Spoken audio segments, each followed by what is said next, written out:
like it or not. For the moment, the Earth is where we make our stand.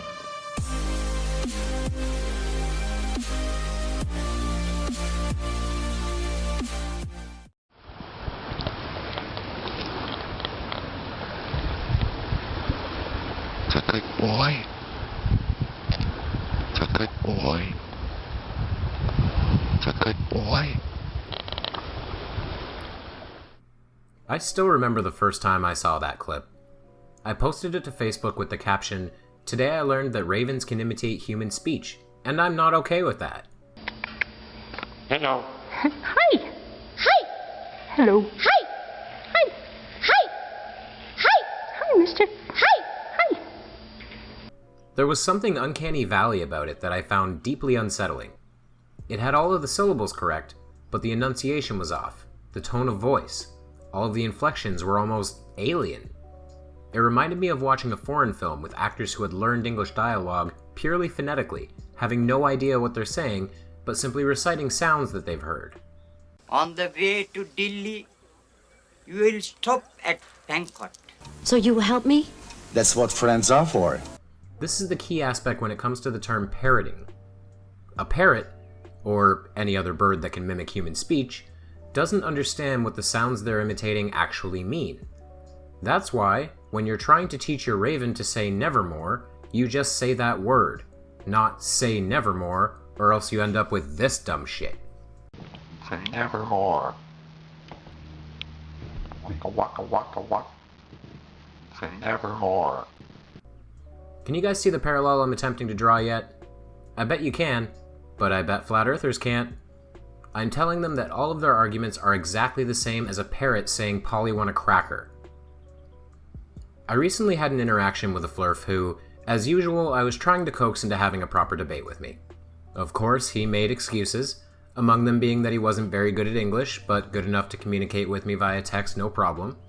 He sent me a short novella of his flat earth proofs, and I couldn't finish reading it at the time because I was stuck on his first point, the Mickelson-Morley experiment. I tried to get this Muppet to expand on his knowledge of the experiment by asking him how it disproves Earth motion. He responded by sending me a YouTube link to this video.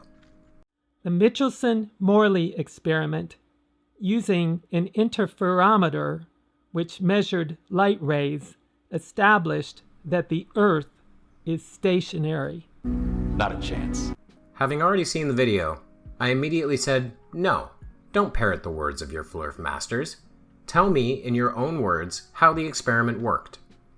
He was unable to, and if you saw my previous video, you'll know why.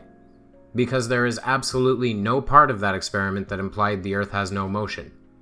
This guy had simply heard other flat earthers say it, so he repeated it himself, without actually understanding what it was he said.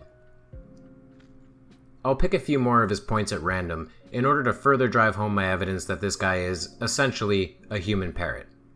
Or raven. Hello. Hi. Hi. Hello. Hi. Hi. This isn't working out, Daniel.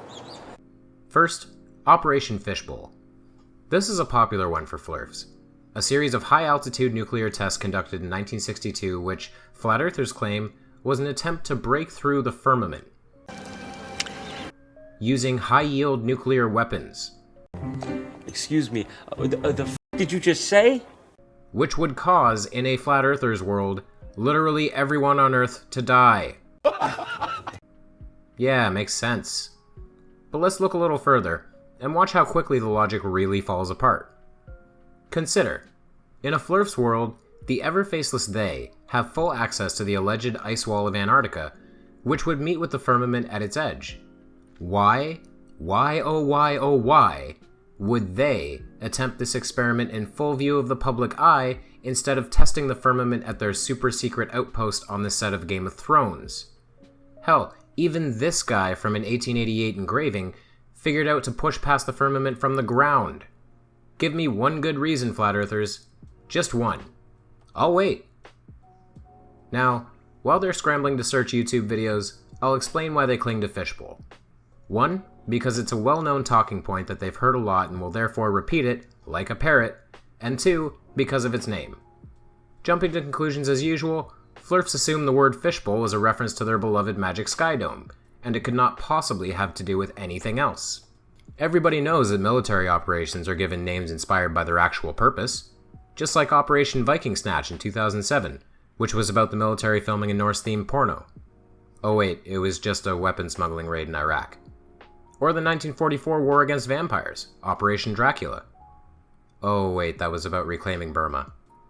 It's almost like military operations don't need to have anything to do with their official designation. How about its claim that the North Star and other constellations have never moved? I'm guessing he heard that from Jeranism. Of course, he never bothered to look further into it, because if he did, he'd know that the North Star used to be Thuban before it, get this, moved. And of course, in another 1500 years or so, the North Star will be Vega, or a star somewhere close to it. He'd also know this if he studied anything about precession, which is the way constellations change over long periods of time due to the change in Earth's axial tilt. But he didn't bother doing that, because parrots don't know who Milankovitch was, nor do ravens. How about this?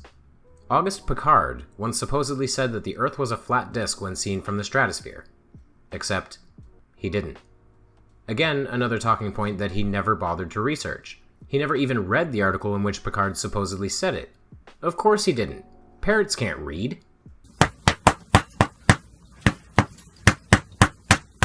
What the hell was that? Yeah, Piccard didn't say that. The journalist who wrote this 1931 Popular Science article about him did.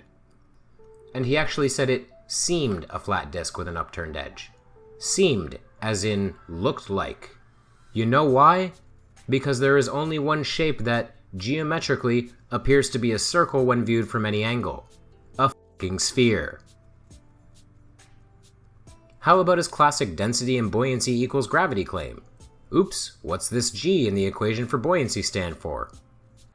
Gravity! Alright, should we do one more? It's gotta be an interesting one though. This guy is recycling talking points from 200 years ago.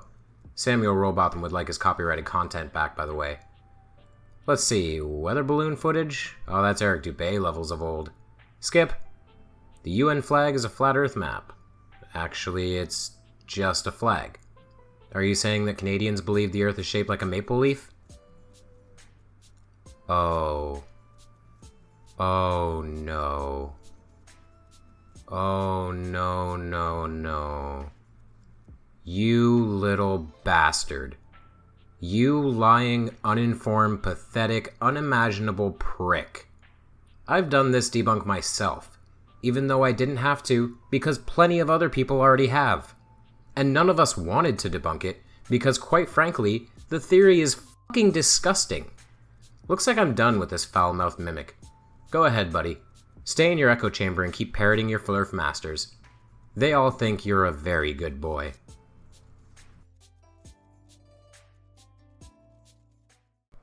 If you like this video, please give it a like. If you want to see more, please subscribe to my channel, which is Dead Kennedy in Space.